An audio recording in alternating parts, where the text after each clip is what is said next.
नमस्कार मेरे आध्यात्मिक मित्रों। क्या है वह जो एक विद्वान को, एक साधु को केवल किताबी ज्ञान से ऊपर उठाकर परम ज्ञानी बना देता है? क्या यह वेदों के श्लोक हैं, शास्त्रों की जटिलताएं या योग की सिद्धियां? संसार में सबसे कठिन कार्य है संभाव की दृष्टि पाना, अपनी आंखों से भेदभाव को मिटाना। यह इतना कठिन है कि स्वयं श्री कृष्ण को अर्जुन को यह सत्य समझाने के लिए 5 सबसे अलग उदाहरण देने पड़े थे। क्या आप कल्पना कर सकते हैं कि कोई व्यक्ति एक राजा के सम्माननीय हाथी को देखकर और एक गली के भूखे कुत्ते को देखकर एक ही अनादि सत्य को देखे? क्या यह पागलपन है या यही अंतिम ज्ञान है? आज की कहानी काशी के उस महापंडित की है जिसका ज्ञान तो आकाश छूता था, पर दृष्टि धूल में पड़ी थी। यह कहानी है उसके उस आत्मबोध की जहां उसे सत्य का दर्शन किसी शास्त्र में नहीं बल्कि एक चांडाल की झोंपड़ी में हुआ।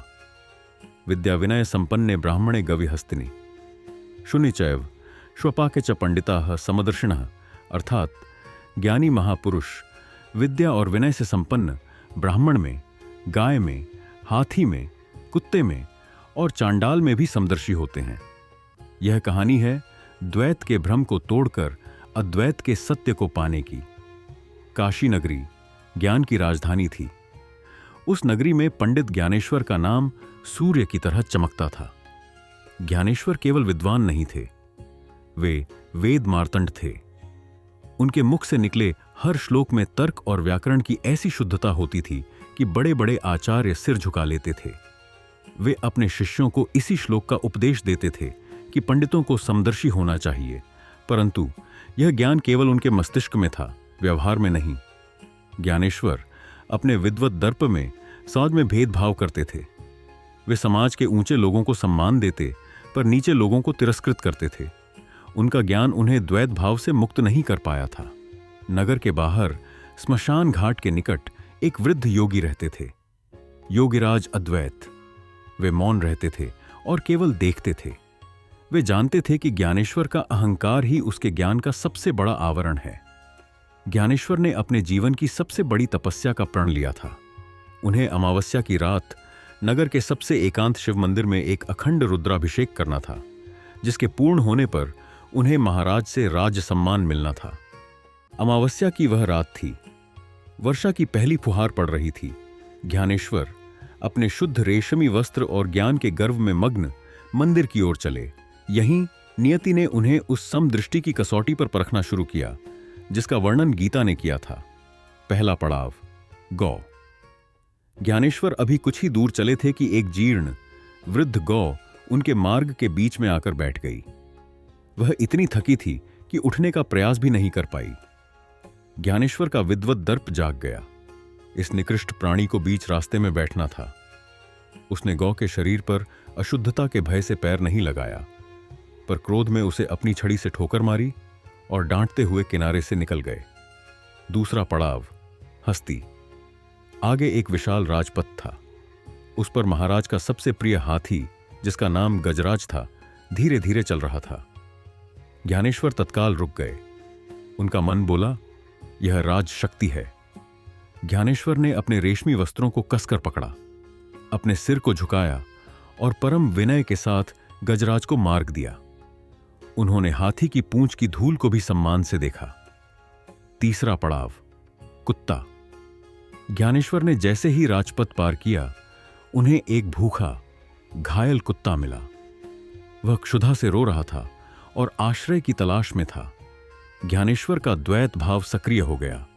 यह अपवित्र प्राणी। उन्होंने अपने वस्त्रों को सिकोड़ा, अपवित्रता के भय से उस कुत्ते को दूर धकेल दिया और अपनी गति बढ़ा दी। कुत्ता घायल होकर भी उनके पीछे पीछे रोता रहा। चौथा पड़ाव, श्वपाक। मंदिर स्मशान घाट के निकट था। वहीं पर चांडालों की एक छोटी सी बस्ती थी जहां मंगू नाम का एक वृद्ध श्वपाक रहता था। मंगू वह व्यक्ति था जिसे समाज सबसे अपवित्र मानता था। जैसे ही ज्ञानेश्वर मंदिर के द्वार पर पहुंचे, प्रकृति ने अपना अंतिम प्रहार किया। मूसलाधार वर्षा के साथ भीषण आंधी आ गई। ज्ञान का अभिमान, ज्ञानेश्वर रुद्राभिषेक के लिए तैयार थे। जब उन्होंने देखा कि उनकी अग्निवर्षा से बुझ रही है और तभी उस आंधी में मंगू की जीर्ण झोंपड़ी ढह गई। मंगू और उसके साथ वही भूखा घायल कुत्ता आश्रय की तलाश में भागते हुए सीधे ज्ञानेश्वर के मंदिर के द्वार पर आ पहुंचे। यह कसौटी का क्षण था। मंगू पूरा भीगा हुआ, शरीर पर कीचड़ लगा हुआ और कुत्ता साथ में। मंगू ने भीगे हाथों से ज्ञानेश्वर के चरण छूने का प्रयास किया। पंडित जी, इस सेवक को और इस कुत्ते को आश्रय दे दीजिए, बाहर प्रलय आ गई है।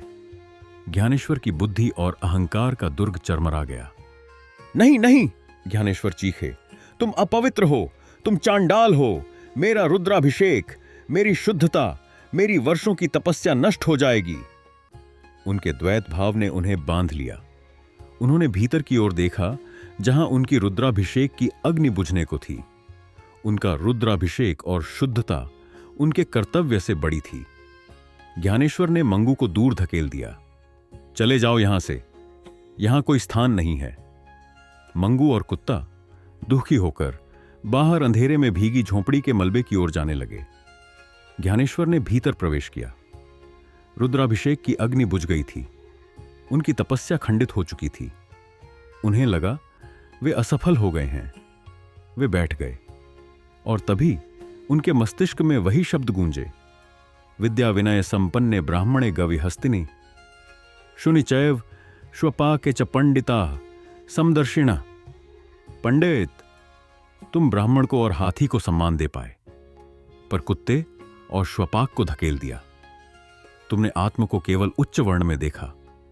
ज्ञानेश्वर की आंखों पर से अहंकार का पर्दा फट गया। उन्हें अपनी अंधता दिख गई। उन्हें समझ आ गया कि उनका रुद्राभिषेक बाहर की अग्नि से नहीं, उनके भीतर के अहंकार से बुझा है। वह दौड़कर उठे। वे बाहर भागे। उन्हें मंगू की आवाज सुनाई नहीं दी, पर दूर एक टूटी हुई झोंपड़ी के पास उन्हें कुत्ते की दर्द भरी आवाज सुनाई दी। ज्ञानेश्वर वहां पहुंचे। मंगू कुत्ते को अपने फटे वस्त्रों से ढककर स्वयं पानी और कीचड़ में बैठा था। ज्ञानेश्वर ने मंगू को उठाया। उन्होंने उस कीचड़ से सने चांडाल को अपने शुद्ध वस्त्रों में लपेटा। उन्होंने उस घायल भूखे कुत्ते को उठाया और उन्हें लेकर वे वापस मंदिर की ओर आए। उनकी शुद्धता खंडित हो चुकी थी। उनका रुद्राभिषेक समाप्त हो चुका था। वे मंदिर के द्वार पर बैठे और मंगू तथा कुत्ते को अपने पास बैठाया। मंगू ने भय से कहा, पंडित जी, आपकी शुद्धता, आपका धर्म सब नष्ट हो गया। ज्ञानेश्वर ने मुस्कुराते हुए कहा, नहीं मंगू, आज तक मेरा धर्म अधूरा था। आज मेरा रुद्राभिषेक शुरू हुआ है। आज जब मैंने तुम्हें और इस कुत्ते को देखा तो मुझे तुम्हारे भीतर वही अनादि सत्य दिखा जो मैंने हाथी में देखा था, जो मैंने अपने गुरु में देखा था। भेदभाव का पर्दा हट गया। आज मेरी दृष्टि समदर्शी हुई है। ठीक उसी क्षण योगीराज अद्वैत वहां प्रकट हुए। पंडित ज्ञानेश्वर, योगीराज ने कहा, तुमने रुद्राभिषेक के शब्दों को त्याग दिया, पर रुद्राभिषेक के सत्य को अपना लिया। आज तुम्हारा ज्ञान तुम्हारे कर्म से जुड़ गया। तुम अब पंडित नहीं, समदर्शी हो। ज्ञानेश्वर ने मंगू और कुत्ते को प्रेम से देखा। उनके अहंकार की नींव टूट चुकी थी। उन्होंने उस चांडाल और कुत्ते में परमात्मा के दर्शन किए, क्योंकि वे स्वयं ज्ञान के साक्षात स्वरूप बन चुके थे। मेरे मित्रों, ज्ञानेश्वर की यह कहानी केवल वर्ण भेद पर नहीं है, यह दृष्टि पर है। हम सब पंडित ज्ञानेश्वर हैं। हम ज्ञान में, धन में, पद में भेदभाव नहीं करते। हम सत्ता और दुर्बलता में भेदभाव करते हैं। हम बड़े लोगों को देखकर झुक जाते हैं और निर्बल को देखकर उसे ठुकरा देते हैं। गीता का यह सूत्र हमें सिखाता है कि समदर्शी होना कोई भावना नहीं, बल्कि बुद्धि का उच्चतम स्तर है। आपका आत्मन न शस्त्रों से कटता है, न अग्नि से जलता है, और न ही समाज के नियमों से दूषित होता है।